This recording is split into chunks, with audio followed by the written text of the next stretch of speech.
अस्सलाम वालेकुम। हमारा जो आज का टॉपिक है वो है रैम। रैम बेसिकली हम बोलते हैं रैंडम एक्सेस मेमोरी को।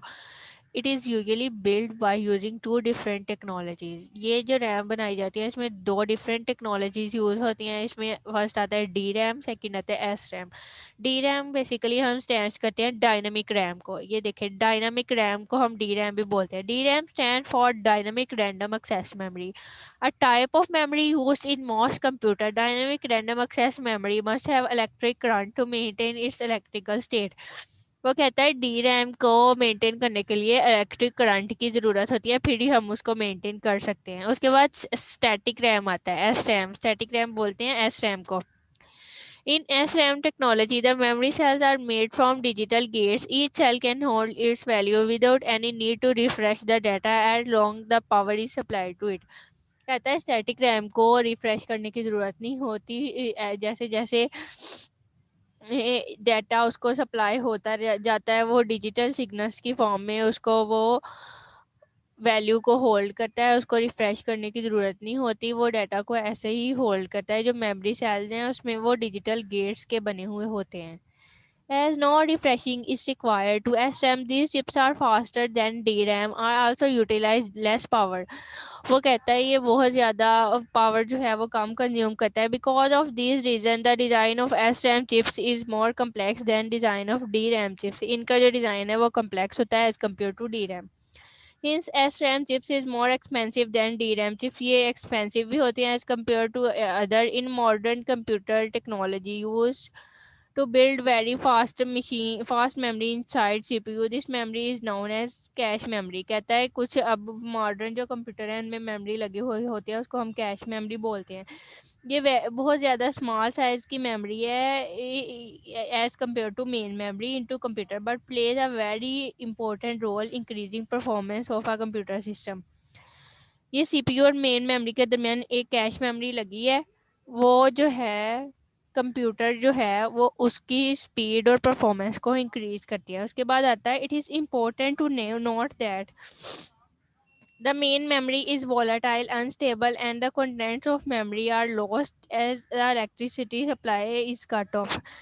कहता है जो रोम है कहता है जो रैम है, जैसे जैसे इलेक्ट्रिसिटी सप्लाई ऑफ हो जाएगी उसमें जो डाटा जो है उसमें वो भी लॉस हो जाता है। The CPU cannot read the data stored in RAM but can also write the data in the RAM. इसमें जो डाटा है वो सिर्फ रीड नहीं किया जाता, इस पे हम राइट भी कर सकते हैं, इंस्ट्रक्शन भी लिख सकते हैं। It is used to store all data in instruction of a program while it is being executed. जो भी प्रोग्राम इंस्ट्रक्शन एग्जीक्यूट हो रही होती हैं उनका जो डाटा है वो स्टोर होता है रैम में। उसके बाद आता है रोम।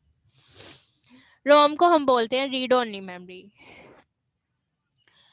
ये मेमोरी है इसको हम रीड कर सकते हैं, but new data can not be written on to it is read only. New data हम इस पे राइट नहीं कर सकते, सिर्फ ये रीड ओनली है। The manufacturer of the ROM writes the data and program permanently on to it. Data program can not be change afterwards.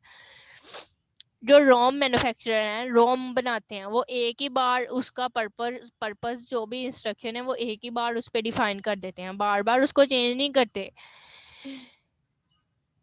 जो भी इंस्ट्रक्शन उन्होंने स्पेसिफाई करनी है वो एक ही बार उन्होंने उस पर लिख देनी है। And other commonly found form of ROM is PROM. इसकी एक और फॉर्म है, उसको हम कहते हैं programmable read only memory. This form of ROM is initially blank and the user or the manufacturing can write data on it by special device. Once the program data is written onto PROM, it can be changed or altered.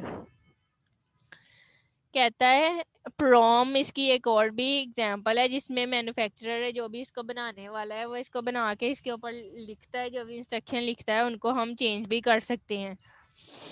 It is obvious that this kind of ROM will be used for storing user-made program data, and data should be very long lifetime as data written onto this kind of ROM cannot be changed. कहता है जो भी है data store करता है, जो भी user program है और जो भी डाटा यूज़र कोई भी प्रोग्राम एग्जीक्यूट करता है उसका डाटा इसमें स्टोर हो जाता है। और जो भी data written on to this kind of ROM can not be change. और जो भी डाटा लिखा जाता है वो इस पे चेंज नहीं होता। Another read only memory EEPROM, इसको हम EEPROM कहते हैं, erasable program read only memory. Like PROM it is initially blank, PROM की तरह ये भी पहले ब्लैंक होती है।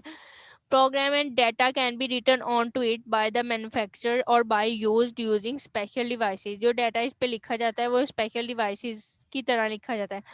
Unlike PROM, the data written on it can be raised by using special devices using ultraviolet rays। From की तरह इस पे जो डाटा लिखा जाता है उसको हम रेज कर सकते हैं अल्ट्रावायलेट रे से। So data program written it can be change और new data can be added in this ROM as the data written on this kind of ROM can be change, so data can be updated.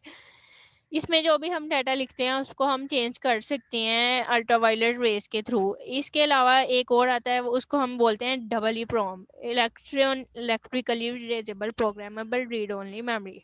This kind of ROM can be read written by using electrical devices. इस पे जो data है उस पे जो data जो था prom पे वो मॉडिफाई नहीं कर सकते थे, इस पे हम मॉडिफाई कर सकते हैं using electrical devices. So data stored on this ROM can be easily modified, easily data को मॉडिफाई कर सकते हैं। It is important to note that all form of ROM describe above are non volatile, जो ऊपर describe की गई हैं वो सारी नॉन वोलेटाइल हैं। सो data stored on this chips is not lost when electricity is cut off. Non volatile मतलब ये है कि डाटा जो है वो लॉस नहीं होगा अगर इलेक्ट्रिसिटी बंद भी हो जाए, लाइक उस पे इंस्ट्रक्शन उसकी स्पेसिफाई कर दी गई हैं तो वो लॉस नहीं होंगे। Mostly ROM chips are used to store frequently used program like operating system routine data which is not changed for longer periods of time। ये basically यूज होती है ऑपरेटिंग सिस्टम के इंस्ट्रक्शन के लिए जो कि हमें डाटा लॉन्ग लाइफ टाइम चाहिए होता है, जिसकी हमें ज़रूरत होती है। आज का ये लेक्चर था ROM RAM। किसी को भी ना समझ आया हो तो वो मुझसे क्वेश्चन पूछ लें।